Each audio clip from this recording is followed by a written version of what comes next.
Thank you for joining us this afternoon. It is clear that the COVID pandemic is not under control, and we've got a lot of work to do as community members to get this in check and get these numbers down and get the pressure off of our healthcare systems and keep our kids in school and our economy functioning. And so we've invited uh, four great leaders from our region today to talk with us and give us their perspective and then answer your questions about what we can all be doing more together to get through this. And so hopefully Suresh with the hospital will hopefully be joining us shortly. But we're going to start with Sam Jarvis. Sam is the Community Health Division Manager with Johnson County Public Health Department. Sam, we're seeing the data become worse by the day. What should people be taking away from this information right now? Yeah, thank you, Mark, for the question. Certainly what we're seeing is uncontrolled transmission, not just here in Johnson County, but across the state. Johnson County right now is right over 7,000 cases. Over 1,000 of those we've seen since the beginning of November. So we've seen a rapid and dramatic increase in cases. It's pretty concerning. We are at a point where we are continually assessing how we manage to keep up with disease investigations and contact tracing. So it's pretty alarming. It's things that we saw coming with the colder weather, and certainly with persons gathering and everything and preparing for the holidays. But really the biggest takeaways are we've got to begin to limit our activity and really consider what we do going into the holidays. We've got to continue wearing masks, and it's not just out in public, which we're very happy to see. A lot of persons, when you drive down the street, people are wearing masks in our area. We're happy to see that, but this great practice has to be extended when we're with non-household contacts. So even if you have one friend or family member over, we need people to consider wearing masks in those situations.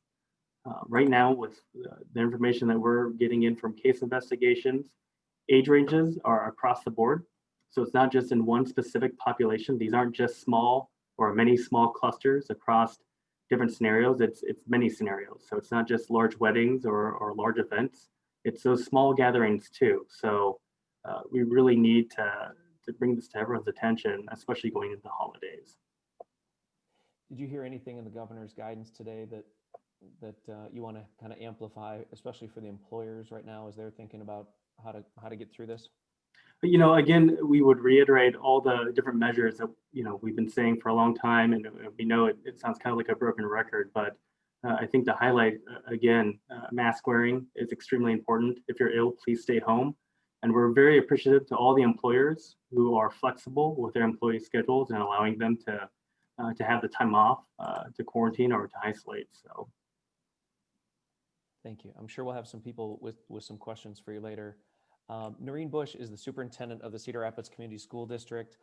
Superintendent, your district is in a community that's seeing some of the highest numbers in the nation right now, and you've been very clear that it's the adults of your community who need to be more responsible for stopping the spread so that your students can stay in school and learn.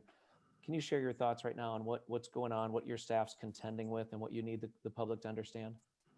Absolutely, and thanks for the invitation today.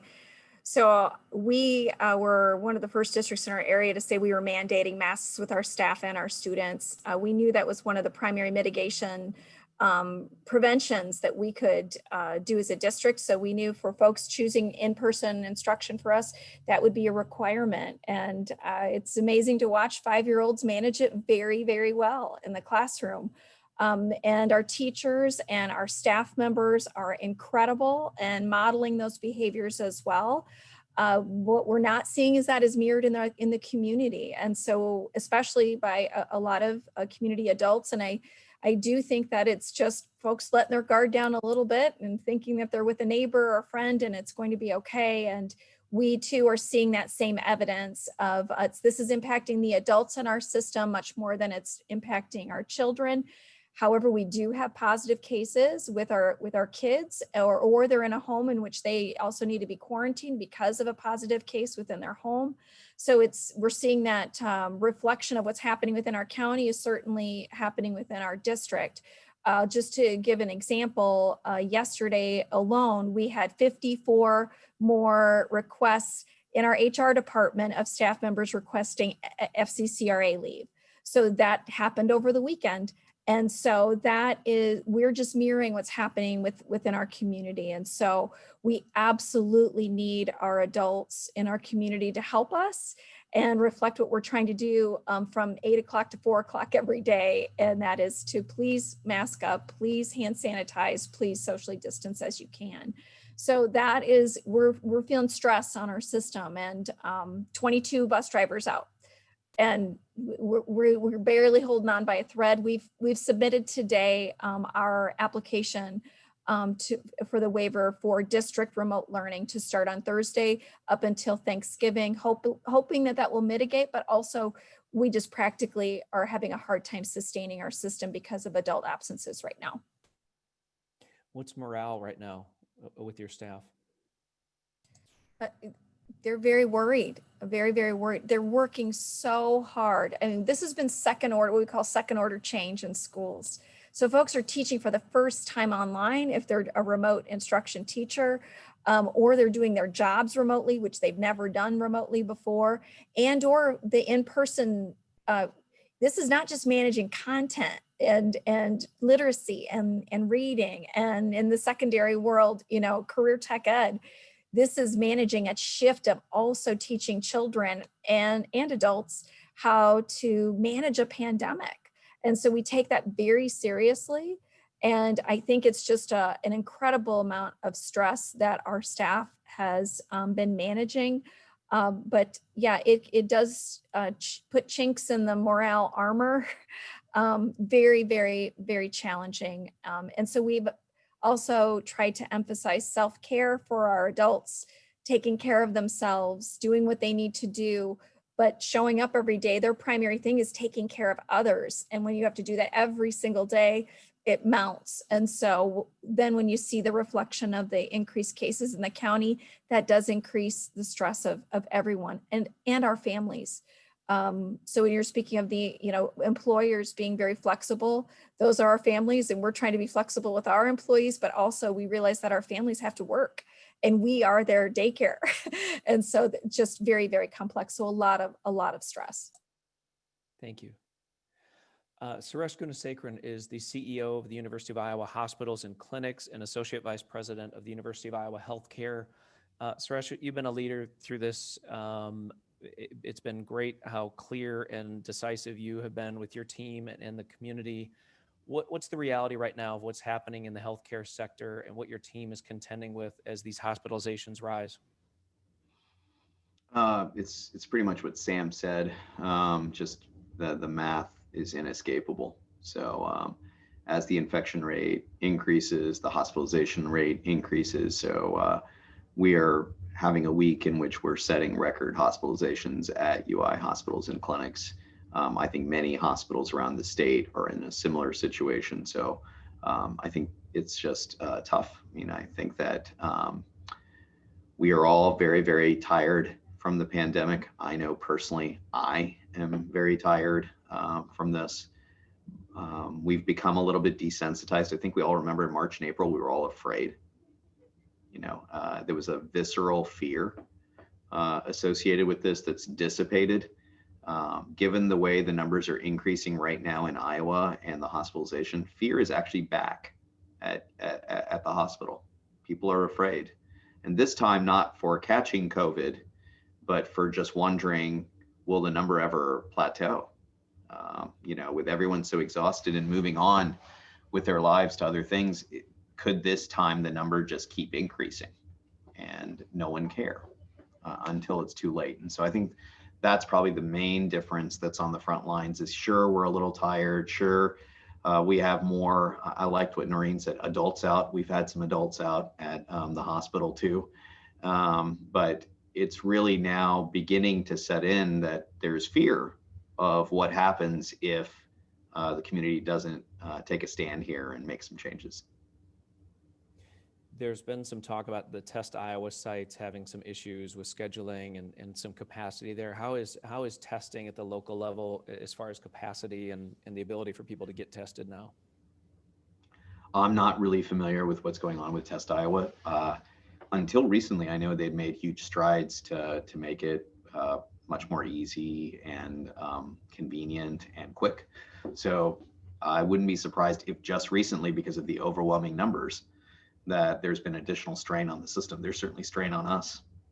We are seeing an unbelievable number every week now for 2 weeks of patients that are seeking testing through UI Healthcare. And we were almost always able to do same day or very early next day resulting. And I think we're now running a little bit further behind, and maybe it takes a full 24 hours to get your test result. And that's just a sign of how much testing we're doing, not so much that we're running slower tests. It's just the total volume that we're doing. So it's definitely getting busier. And you're part of the governor's economic recovery advisory board and providing guidance there. What guidance would you like to have the local leaders, our mayors and city councils around here? What guidance do you have for them right now? I think that take care of your employees. I mean, I think that that's, definitely one of the things that Noreen said. And, I know Coach Jensen's going to talk about this too. I mean, we do everything possible to keep our athletes safe. We do everything to keep our coaches safe. I think every business needs to make sure that they feel as though first and foremost that their employees are safe. And that means, you can't wear a mask just when a customer's around and then everybody get together and have lunch together and don't social distance and some of these things. It's like, it's got to be all the time. And I think that really employers focusing on their employees, taking it seriously, I think modeling that behavior, supporting those practices. Healthcare is a tough one. Right now, a lot of folks are not very happy with me because we can't, as healthcare organizations, do work from home as well as some other industries. And perhaps we should do better, but it's kind of hard. I like my people here when we're taking care of patients. And that's a challenge. But I still think I encourage other businesses to really think through, does work from home make sense? Anything to kind of reduce the density of employees would be great. But I really think an untapped resource are our employers. They're very well respected. Our employees, if they can model that behavior when they're at work, I think that makes a pretty big difference. And then the second piece I'll just say, Sam said it too, just wear a mask indoors. I mean, wear a mask indoors. It feels weird. Yes, but go ahead and do it, all the time, especially now that everything's moving indoors. I think that's the second point of emphasis, is that the masking does make sense, but also the other side of it will, I think there'll be a good chance that, again, that'll encourage people to distance. And then the final piece is no gatherings. No gatherings. And I think I again appreciate your clarity on that. You've just been honest with people that Thanksgiving has to look much different this year. As much as we want to get together indoors with those we may have not seen for a while, we just can't. And that's part of this leadership that we need to demonstrate right now. That's not what people want to hear, but that's the reality. And I don't know. Do you want to? Oh, we lost Suresh there. Oh, there he is. Anything more about that? Like as you talk to your staff about how they need to be thinking through the holidays, what's the message there? Yeah, I mean, I think that it's to think differently. I think that these indoor gatherings have been highly problematic when we've been doing contact tracing of our own staff and other things. It's amazing how it gets so lonely, especially when your friends or your coworkers or these other things. It seems completely natural after everybody has been working so hard to say, hey, why don't you come over and watch the game at my house this weekend? And unfortunately, it's those individual events that we're able to figure out really did end up being 1 out of 10 times it happens. Didn't happen every time, every gathering does, but if it just happens 1 out of 10 times for every gathering, and that gathering has 10 to 20 people in that, then you got your math right there.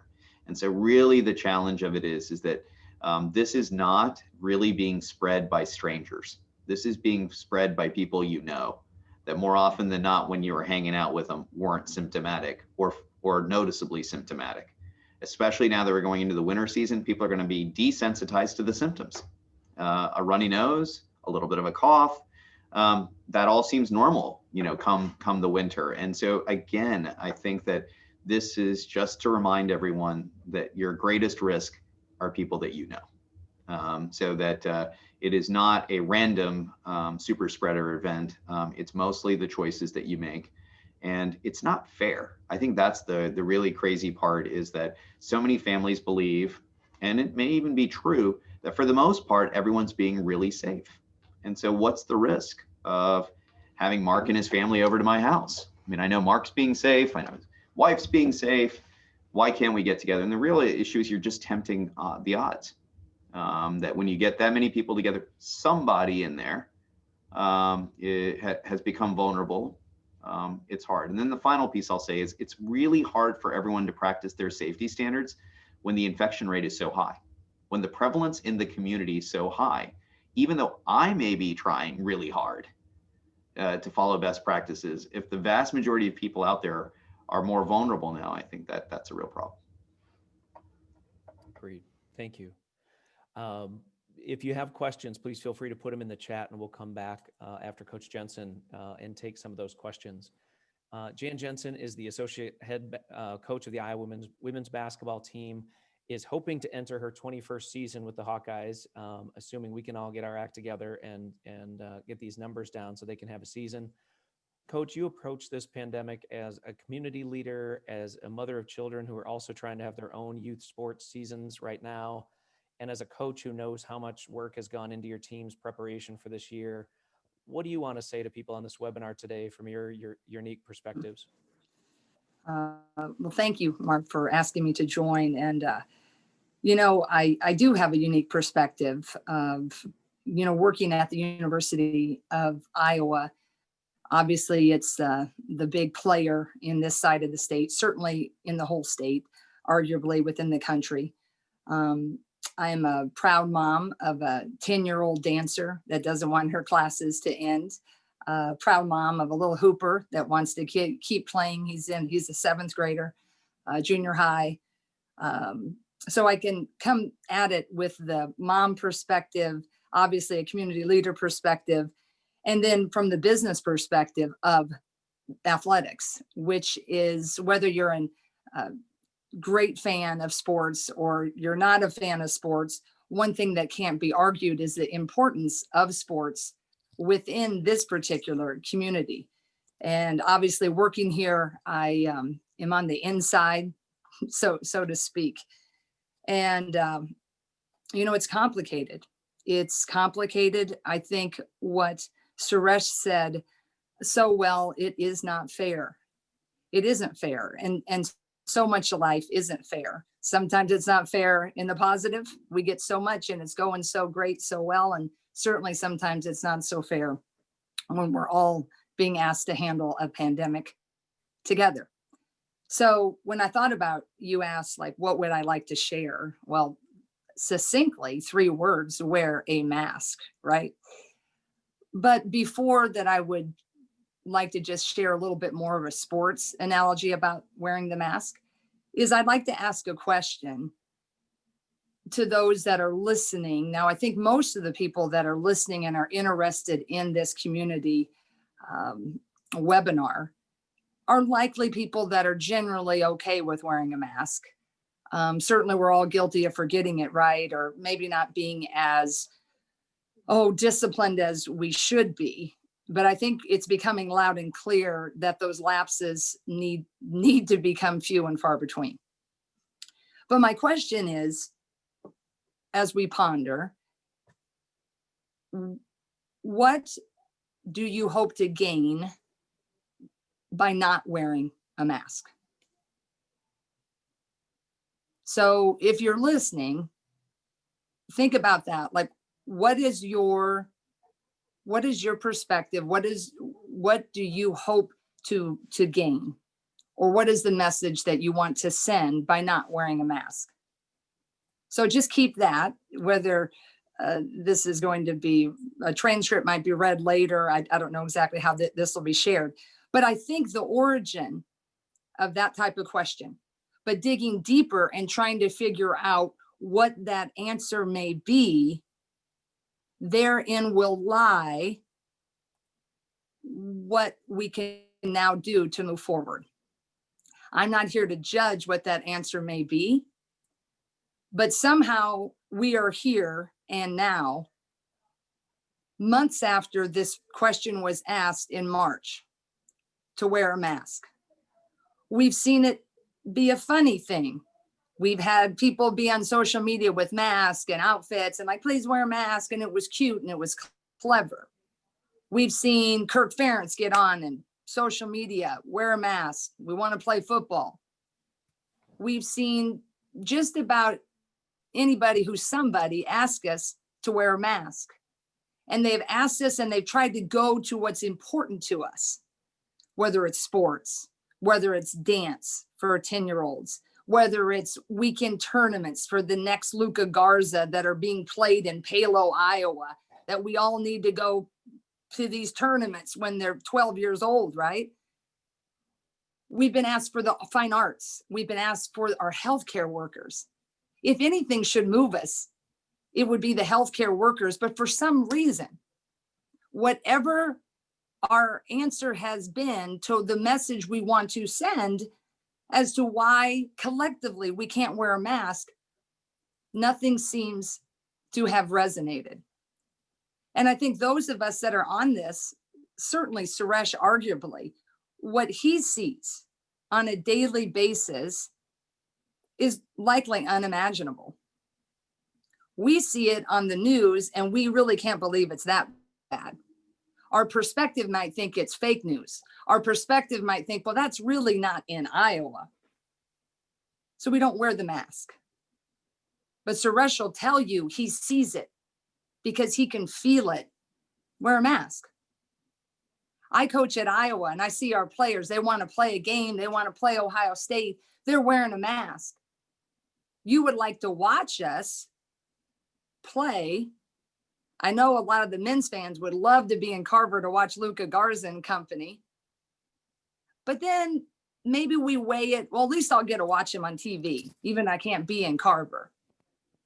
But the point is, if the numbers keep going higher, we saw it with the Big Ten decision earlier when we didn't think we were going to have football. We didn't have football. And then for whatever reasons, we got football back and everybody is pretty excited about football.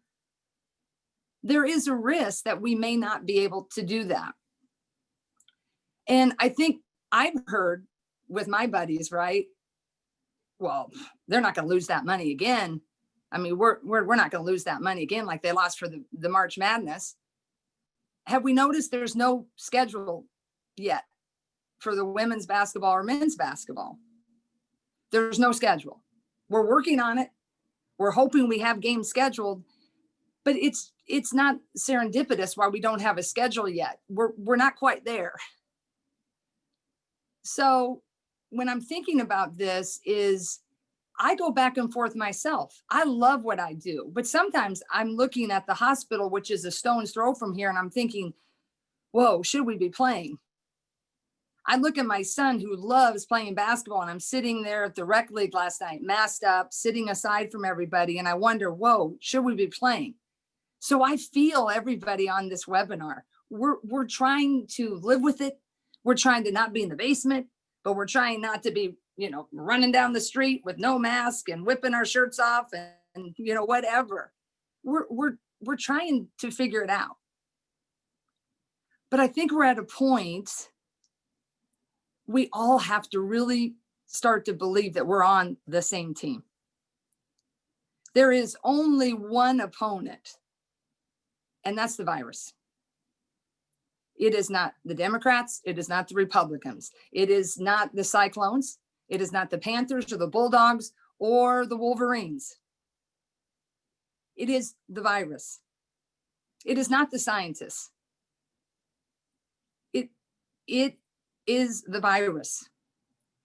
So when I was thinking last night about my remarks on how, I'm just being real. I go all over the board, right?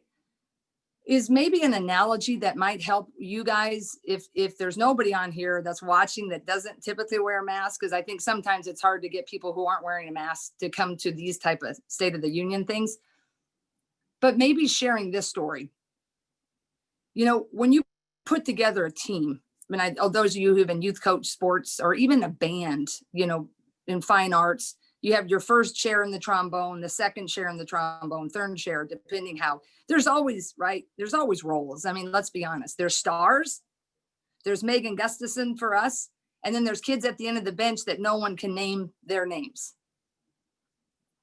And that's how it is in bands, right? You got the one that's going to go play, you know, tuba for the marching band in Northwestern. But then there's kids that aren't ever going to play again. But in my career, what I've learned is you're most successful when you can get your team to buy in. Everybody. And when you're really successful is you get everybody to accept their role. You get them to accept the role that they wish they did not have to play. Think about that. Everybody wants to start. Everybody typically wants to be the star. But you know why we won a championship a couple of years ago?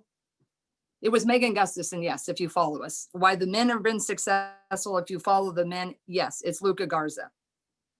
But it is the people in the gym every day that never play, because they are the ones that go against Luca Garza and the Megan Gustafsons. They go every day, guys.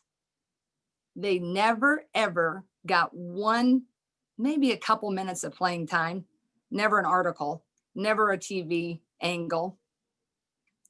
But they played a role we asked them to play. So my challenge to our community is we haven't done it. We didn't do it in March. We all got to step up, guys. None of us want to play this role in the pandemic fight. Suresh and his team, they're the starters. Every day they have to come in and they have to find a way to deal with that sadness, to deal with the math. Sam and the numbers he's crunching. Superintendent Bush, the students that she sees, the parents that she sees, they're on the starters. The rest of us, all we got to do is we got to play this. All we got to do is just put this on, probably pretty consistently. Suresh can jump in. When I'm reading things, 8 weeks, 12 weeks, definitely to play this role. And if Mark can keep, I mean, God bless Mark and his team, continually to keep pushing it, trying to Nancy Bird, downtown district. How can we be creative? All of us trying to support in ways that we can, but guys, we're in for it. And so I'm sorry if I pontificated, but you guys, I'm almost choked up here because I can't tell you the commitment. A lot of my friends have lost their jobs because Gary Barta had to make hard decisions. Gary Barta's a good man, not easy. Their kids, they used to go to school with my kids. It's in flux, right? But our players, we feel guilty that sometimes we're getting tested a lot because Suresh and company are trying to keep us healthy to play. But so many athletes have been quarantined. They've had to go for 14 days without any contact with us. They come back, they put on their mask, and they run suicides in their mask. There's not those, the kids are partying, but I really don't think too many athletes are congregating. They want it, guys. And I thank all of the community members that are so behind our sports teams and that are behind Suresh and all of our medical staff and administrators. We appreciate you. But you know, one of my favorite quotes I read one time I'll end with this, the Dalai Lama, he said, "Our prime purpose in life is to help others. And if you can't help them, at least do not hurt them." So here's the masks. That's all I got.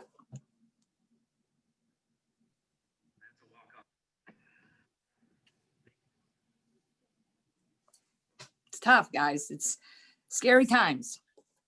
Mark, I don't know if I can hear you.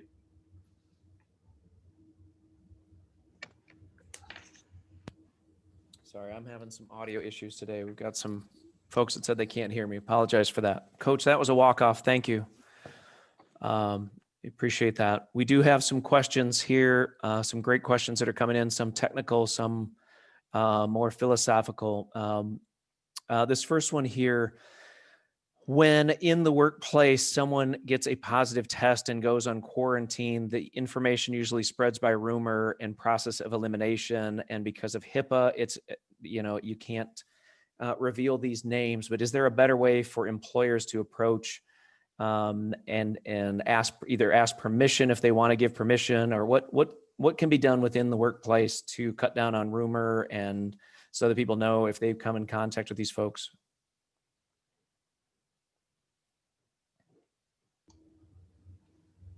I don't know, Sam, if you want to comment, but at a simple level, if you've had a meaningful exposure, someone will contact you. So, at the end of the day, you want every employer to be responsible, and I think all of them are. And so the answer is, if I turn out to be positive today, then I'll get interviewed. And then when I get interviewed, those people that I've had contact with will get notified as well. Keep in mind, contact means here, if I were to turn positive today, the answer would be that virtually no one would be in exposure, because since I've been at work today, no one has been in contact with me that hasn't been wearing a mask, that we haven't social distanced, that we haven't done this. So as long as you're following guidelines within your workplace, then even if I were to turn positive, then I will not have compromised any coworker, or for that matter, any patient here, because I've been following guidelines. And so one of the things that I would focus on is that as long as the entire workplace is following guidelines, then everyone shouldn't have anything to fear. Coach Jensen brought it up. If you're all masking, if you're all distancing, if you're all practicing hand hygiene, then if you have protected yourself and you have protected your coworkers. And so I wouldn't worry about it. What about the vaccine trials and the prospects for an effective vaccine? There's a lot of talk about the COVID or the Pfizer vaccine yesterday, but what are the realities there? Again, not being a doctor and not even playing one on TV, although I think my parents are pretty disappointed that didn't work out. But the summary that I'm hearing from our team is that there is a lot of cause for optimism around the vaccine.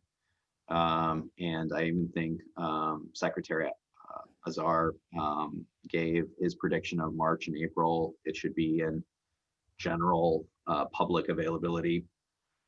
Don't know what that's based on, but I would say in general, we find it to be extremely promising. We will say that some of the early candidates come with this remarkable kind of what temperature can it be stored at and how can it be given pieces. The University of Iowa hospitals have received our -80-degree freezers for one of the vaccine candidates. So one of the things I will say is that the good news is that I think the vaccine is turning out to be effective and safe. I think the bad news is that this is a particularly difficult type of vaccines candidates, at least the early ones, to store, distribute, and administer. And so the answer is, this is why you should go ahead and gut it out and listen to the coach for a couple of months, because there is a light at the end of the tunnel. Yes, we're exhausted, but to me, I've said this a couple of times, we have fought and we had a lead going into the fourth quarter. Why would we give it up now? I mean, the truth of it is that if you look at the map, Iowa is not a case study in failure. Iowa's done fine throughout this pandemic. Every state has had its ups and downs. And so it's not like we haven't had peaks before and Iowans didn't get it together and bring the curve down. I mean, we have. You can check the website. There have been peaks followed by valleys. So the only question right now is, why do we have this out of control peak? I mean, really? I mean, we fought hard for 3 quarters, and in the fourth quarter, we don't want to gut it out. We'd rather lose. I mean, it is the fourth quarter. That's what the vaccine tells you. It's not another year. It's another couple of months. So if we can get our act together for a couple of months, we'll see this thing through. And so that's why I come down to, and coach can comment on this, but I don't know what advice you give to athletes going into the fourth quarter. But I mean, you know that it ain't easy. But I mean, it is that situation. It really is. I think the vaccine is absolutely going to be here in the spring. So let's just get through the winter and we should be okay. And it's masks, it's no gatherings, it's the distancing. I always bring this up. I think masks are really important, but sometimes we overly fixate on the mask too. It's like, do the mask. I completely agree with the coach. You've got to do the mask, but don't forget the gatherings. Just because they're related to you, just because they're your friends, just because they're on your team, doesn't mean that you should be congregating. And honestly, we're not seeing a big thing amongst the athletes. The athletes are a very, very small kind of population. What we're seeing is like you and me, the people that are on this webinar. And just for the record, it's a lot of folks that believe in masks and believe in guidelines. So just because you believe in masks doesn't mean that you can have gatherings. I think that's also being proven time and time again, that just because you're one of those folks that has religiously been wearing a mask, that somehow gatherings will be okay. They just seem to be very, very, very difficult to pull off. Thank you. Anything specific on masks right now? What do we know about what's the best kind right now? It seems like there's been some guidance lately that move to more the disposable kind as opposed to the cloth. Anything that we know definitively there, Sam? Yeah, thanks for the question. Certainly anything is better than nothing, but we've seen more of a transition to the 2-layer cloth mask over face or mouth and nose. We know that for a while, gaiters were in question. The CDC has come out and provide a little more guidance on that, and as mentioned, at least 2 layers for that as well. So again, I think Suresh made a great comment. It's not just wearing a mask; it's all the practices together. But in terms of when you're selecting something to wear as a face covering, saving the PPE for healthcare workers. Some are able to get their hands a hold of some, but for general everyday use, wearing a cloth mask, 2-layer is perfect. Thank you. Another question, probably best for you, Sam. Someone that's in HR has a few employees that have not wanted to get tested but are willing to do the quarantining. What are the cons of not testing if they self-isolate and quarantine, other than public health not having that information? Do you recommend that they get tested, or is quarantining alone okay? We recommend that they get tested. That is the con, the downside, that we're not able to provide that investigation and be able to help with contact tracing. So we definitely recommend that if someone's been exposed, if they're having symptoms, to do so. We know that there's also just a general interest of getting tested, whether you've been exposed or symptomatic or not, as well too. So. Superintendent Bush, what are we learning? This is a great question here in the chat, but what are we learning about learning right now? And is this the time to emphasize developing coping, communication, and collaboration skills rather than insisting on more technical achievements? But what should education be looking like, and what are you learning right now? So we are learning that kids are really capable of amazing things, but they definitely need adult support and instruction to do it. What we are finding and what we've emphasized in Cedar Rapids is it's Maslow's hierarchy of needs. We make sure that there's a really clear foundation and making kids are getting their basic human needs met, and that's true for our families as well. But the next level on Maslow's is making sure that there's a safe environment.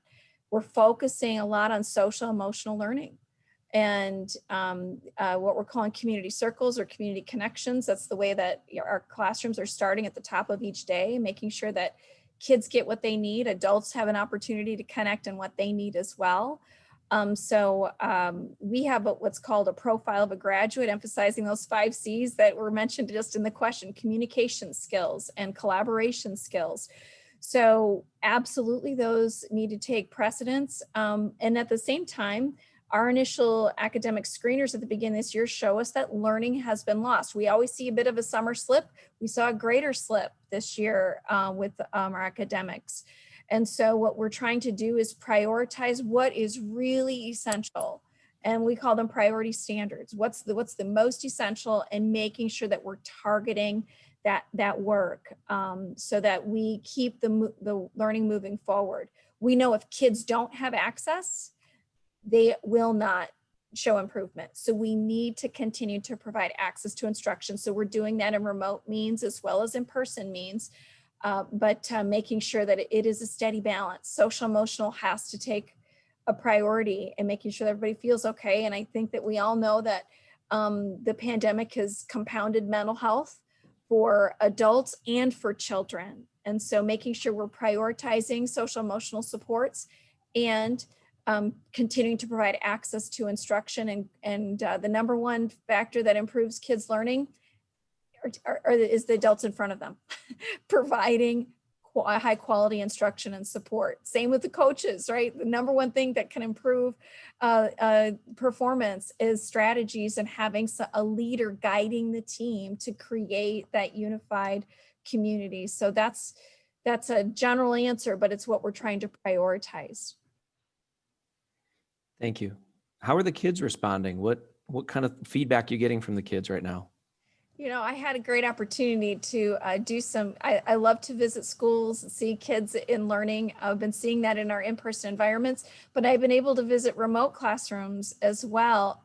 Incredible things are happening, and even in the remote environment, kids are really responding and doing great things. And at the same time, that remote environment is also an opportunity for a child to retreat and not engage. And so we're trying to use a lot of family engagement strategies to wrap supports around kids to keep them connected to learning. And so we're seeing some amazing things happening, and kids volunteering to help the community and to help each other. And then we're also seeing some other extremes where kids have never needed more support. I'm a parent, and I'm experiencing this too as a parent, and my child needs more support from me right now as a parent than he's ever needed as a 12-year-old. And so I think that it's different for every kid, but we also, I think schools have just tried to provide a lot of choice to families. So if you wanted to keep your children home and be in that remote environment, it's there. And then schools are providing in-person as well. But when we have the community spread as we do, we know that we are challenged to then, we can't continue that in-person opportunity. We've got to contain the situation as best as we can. So, but kids are incredible. The kids are good, man. The kids are good. We as adults need to support them. We have some questions here about I'm trying to put some of these together, but as far as like sanitizing private offices, someone asked a question about kind of outdoor intake. And I know in our business, we put the UV filters on. All of that is great in addition to the masks, right? None of those things are a supplant to indoor face mask wearing, correct?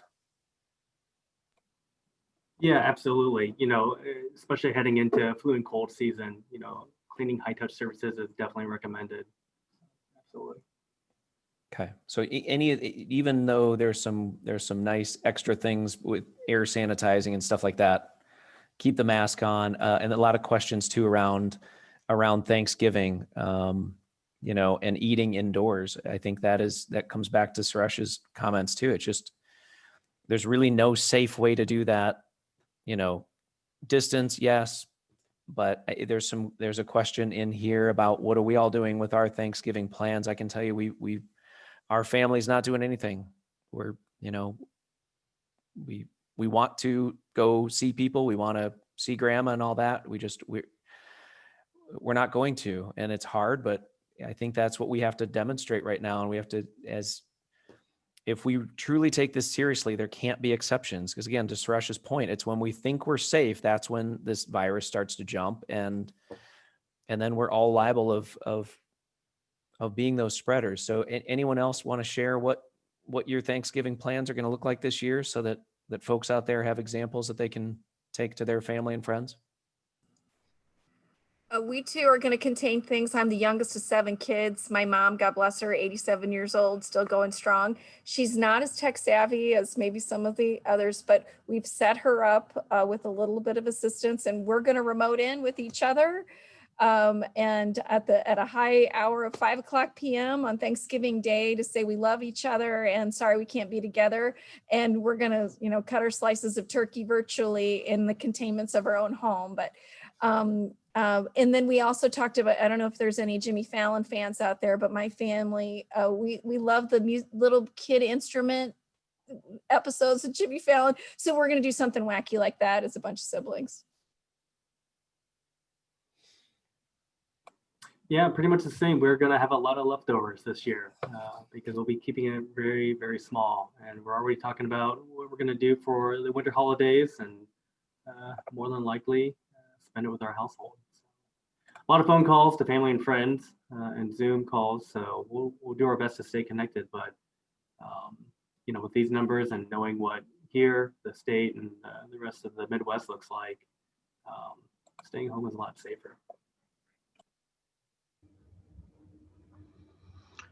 Same, except for, I think there's probably some karmic justice in my life because I grew up in a vegetarian household. So I'm sure there are generations of my ancestors wondering why there is such a big bird on the table every year. So this year the bird will make it, the family will not. But I do think that unfortunately, it's a wise move. And, I think that being realistic, one of the kind of heartbreaking things that I heard from actually some of our own employees at the hospital when I was talking about the holidays being different is they said, well, what if I live alone?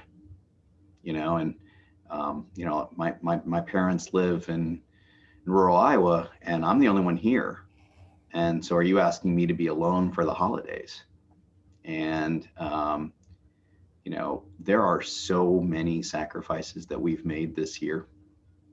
I anticipate the holiday season may be the most devastating to some, but figuring out these ways that you can cope and that you can connect, unfortunately, sometimes just through technology is probably just the way to go. And it brought me no solace to think through all of that because I think that it's really asking a lot of one another. I really do. I think that telling people not to socialize, to watch a Hawkeye game is one thing, but not to get together with your family for many families, the only time that you're guaranteed to get everybody together, I know can be a hugely difficult ask. But I think that everyone would sit down and think of all the people that I would want to have at a super spreader event, would I want my closest friends and family to be at that event? And I think that's really the way to think about it, is that this holiday season, make sure that those that are closest to you are safe. And so that's what I would ask. And especially at a time when this holiday season, our hospitals are so full, not just with COVID patients, but with other patients. And so if we can just, again, figure out new ways to enjoy the holidays, I think that'd be really helpful. Some questions. Oh, go ahead, Jen. I think Suresh brought up a great point about even when life was normal, when we gathered, whether it was through your church or through those of us at a university, if we recruited, there were students, international students, or maybe we recruited a kid out of New York. There are those times when they can't get back, and we kind of step up, right? And we're like, well, sure, you can come over. And sometimes it's more awkward. Some people are better at it, right? I think stereotypically pastors probably are great and they take in everybody after a Christmas Eve service that has nowhere to go, right? But you brought up a point, Suresh, in the sense of those folks that really have nowhere and that are really trying to be part of the solution. Is maybe this is a great reminder for us in the world, the type of world we want to live in, is perhaps we should all do more seeking out of those individuals that we might hear of or know of, and think of some way, if we're able, that they can be connected that day to us. Obviously, Noreen's doing a cool thing with her family. Is you've motivated me, I guess is what I'm saying, is I'm going to try to seek out those in a community that is typically not mine, that I don't happen to know, is maybe ask someone at my church or ask someone in the School of Engineering who might be alone, and figure out some way to brighten that day. And sometimes I think we can all agree, when you can certainly shift the focus after off of your own heartache or disappointment or bad day if you do something nice for others. And maybe if we start looking at that, that might help us get through it. So thank you for that. I've tried to think of a lot of things to lighten the thought. Typically, our basketball team, a huge perk of being a basketball coach here is usually the men and women, our big trip is to Cancun. There's a big tournament, the Cancun Classic, over Thanksgiving. So quite frankly, I'm used to eating tacos on this holiday. So I don't know if I've convinced my family we should maybe just keep the taco theme going and pretend that we're somewhere else. But our Hawks will be in Carver. So I'm fortunate because my work is my family. So we'll probably, part of that festivity will be spent in Carver. Thank you. Some other great questions here. And I think I read something the CDC recommended today. If you can be outside, outside still the safest place if you do want to socialize. And some people are asking questions about, is it still safe to let kids be outside and playing as long as the weather cooperates? And I think that's one of the things we've talked about as a community too, is we've got to find a way to embrace the winter this year. We got to act more like Minnesotans than Iowans and get outside. We've got to stay healthy. We've got to exercise. We've got to do things. But Sam, I'll ask you any recommendations on things. Someone asked, how often do you need to wash winter gloves and things like that? Is there any guidance, that you could point people to on anything like that? Yeah, absolutely. I know the CDC has produced some guidance for the holidays for other kind of, we'll say, a spectrum of risk of different activities, but we know that it's going to be extremely important to continue to be connected and stay physically active even throughout the winter. So, as temperatures permit or weather permits, certainly being outside, again, wearing a mask and staying physically distant are going to be extremely important. So it's definitely possible, but as always, when we have other persons around us that aren't our household, we are engaging in activity that is higher risk. And so really it's got to be an understanding of what that means for you and for others. But certainly there are measures in place and practices that we can all do to stay safer when we do these things. A few more here quickly, and I know we're running up on time, but as someone has asked, is the oral test as good as the nasal test?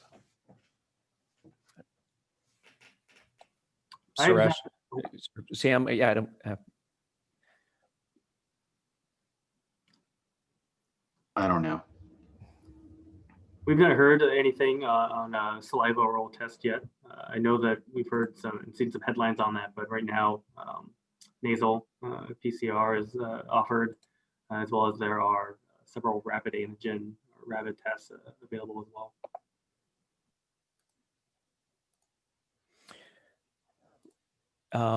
I think we got some other comments just thanking the presenters for being here, and I echo that.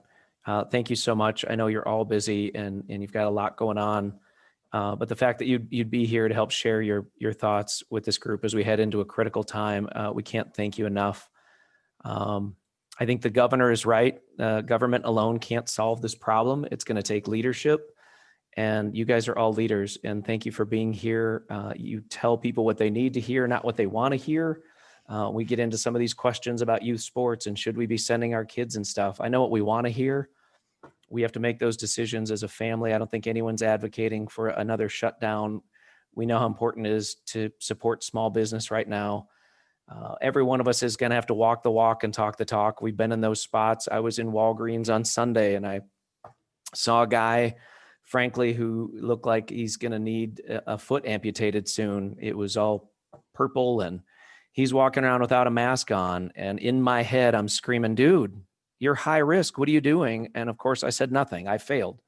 I think we all get put in those positions, and I feel bad that I didn't take the time to reach out to him. I didn't need to confront him, but I could have had more empathy and tried to reach out, and I didn't. And I know we all get faced with that. We see it every time we go to the store, and then you get these poor, store employees that get put in these positions where they're just trying to get through their shift.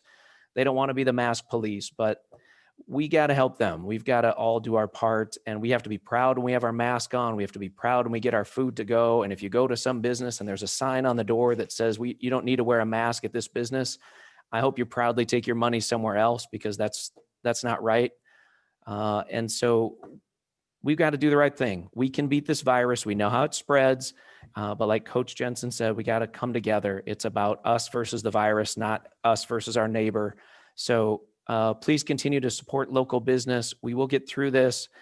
Thank you. There's going to be a business survey that's going to come out tomorrow. We're going to reach back out and find out how our businesses are doing and what we can be doing to support them more. Thank you for participating and being on this. This will be shared. And with that, we'll let you get back to your day, but be smart, be safe. Happy Thanksgiving.